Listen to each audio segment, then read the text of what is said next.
যে সুস্থ ধারার রাজনৈতিক পরিবেশ তৈরি হোক, সেটার অন্যতম মাধ্যম হবেন আপনারা সকলে। সদস্য সচিব অ্যাডভোকেট রুনা লায়লা এবং আমাদের পশ্চিম ছাত্রদলের সভাপতি রয়েছেন আবুল কালাম আজাদ নাসির এবং সাধারণ সম্পাদক জুয়েল হাসান রাজ সহ বিভিন্ন আমাদের মহানগরের সাবেক নেতৃবৃন্দ এখানে বসে আছেন। আমি একটু বিস্তারিত বললাম এই কারণে, যেহেতু আপনাদের সাথে একটি মতবিনিময় সভা। আমরা চাই যে গত 17 বছর স্বৈরাচার শেখ হাসিনার লড়াইয়ের যে সহযোদ্ধা হিসেবে শুধু বাংলাদেশ জাতীয়তাবাদী দল বিএনপি সকল নেতৃবৃন্দ বা সাধারণ মানুষ শুধু মাঠে ছিল না, মাঠে ছিলেন আপনারা যারা এখানে আজকে আমাদের সাথে উপস্থিত হয়েছেন, আমাদেরকে ধন্য করেছেন। এবং আমি চাই আপনারা যেভাবে গত 17 বছর সাহসিকতার সহিত রাজপথে নিউজ কভার করেছেন, রাজপথে থেকে আমাদেরকে সহযোগিতা করেছেন, রাজপথে থেকে আমাদেরকে যেভাবে জোরালোভাবে সাহসিকতার সাথে আমাদেরকে সহযোদ্ধা হিসেবে কাজ করেছেন, আমি বিশ্বাস করি আজকে ঢাকা মহানগর উত্তর বিএনপি আমরা যখন নতুন দায়িত্ব নিয়েছি, আমি আমার ভারপ্রাপ্ত চেয়ারম্যান দেশনায়ক তারেক রহমানের সাথে পরামর্শ করে আমি বলেছিলাম যে আমরা ঢাকা মহানগর উত্তর বিএনপি দায়িত্ব নেওয়ার পরে আমি আগে আমার প্রিয় সাংবাদিক ভাইদের সাথে মতবিনিময় সভা শুরু করব, তারপরে ইনশাল্লাহ আমাদের কার্যক্রমগুলি আমরা চলমানভাবে আমাদের যে করণীয় আছে সেগুলি আমরা শুরু করব। তো যারই পরিপ্রেক্ষিতে আজকে আমাদের ঢাকা মহানগর উত্তর বিএনপি দায়িত্ব নেওয়ার পরে আমি প্রথম যে মতবিনিময় সভাটি করতে যাচ্ছি সেটি হচ্ছে আজকের এই আমার প্রিয় সাংবাদিক ভাইদের সাথে এই মতবিনিময় সভা। এবং এখানে আমি বলতে চাই যে গত 17 বছর ধরে স্বৈরাচার বিরোধী আন্দোলনে আমরা যেভাবে বাংলাদেশ জাতীয়তাবাদী দলের বিভিন্ন পর্যায়ের নেতা কর্মীদের উপরে যেভাবে হামলা, জুলুম, নির্যাতন, নিপীড়ন হয়েছে, যেভাবে আমার ভাইদেরকে গুম করা হয়েছে, হত্যা করা হয়েছে, যেভাবে অনেক ভাইরা এখন পর্যন্ত পঙ্গুত্ব বরণ করে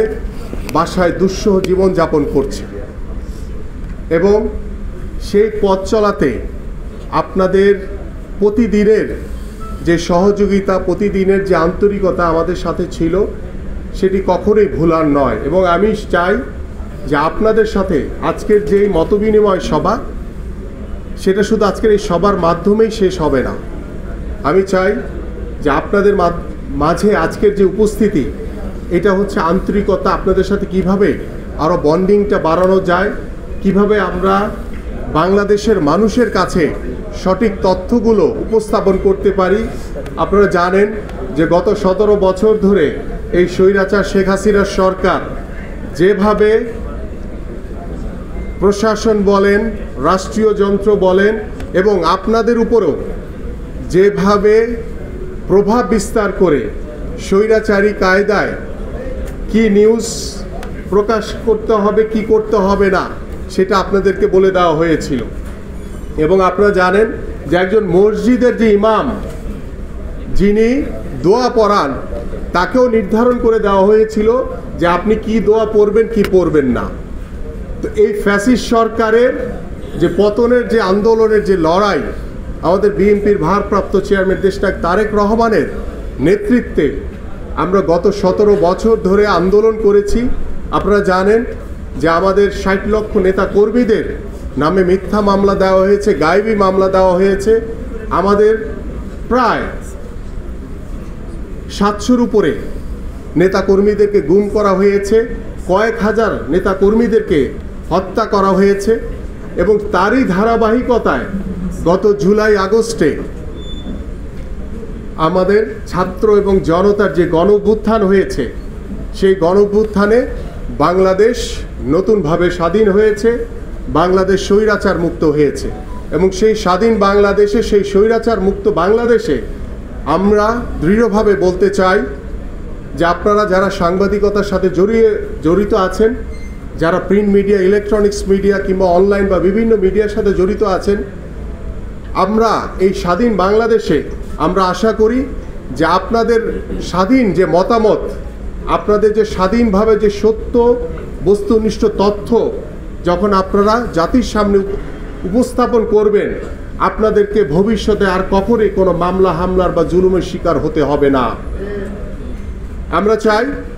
যে আপনারা বাস্তব বাংলাদেশের স্বাধীনতার 53 বছর পরে এসে যখন বাংলাদেশের গণতন্ত্রের জন্য আমার ভাইদেরকে গুলি করে হত্যা করা হয়েছে, আমার ছাত্র ভাইদেরকে যখন গুলি করে হত্যা করা হয়েছে, যখন আমার বিএনপি নেতাকর্মীদেরকে গুলি করে হত্যা করা হয়েছে, যখন আমাদের সাধারণ মানুষকে গুলি করে হত্যা করা হয়েছে, আমরা যারা দায়িত্বশীল জায়গায় রয়েছি বা আমাদেরকে এই অবৈধ সরকার শেখ হাসিনা যেভাবে অ্যারেস্ট করে ডিবিতে যেভাবে নির্যাতন করেছে, এটা মানে ভাষায় প্রকাশ করার মতো না। আমাদের সিনিয়র নেতৃবৃন্দ থেকে শুরু করে প্রত্যেকের গায়ে এই স্বৈরাচার শেখ হাসিনার যে আজ্ঞাবহ প্রশাসনে যারা দায়িত্বরত ছিল ডিবিতে বিভিন্ন সেক্টরে, প্রত্যেকে আমাদের গায়ে হাত তুলেছে।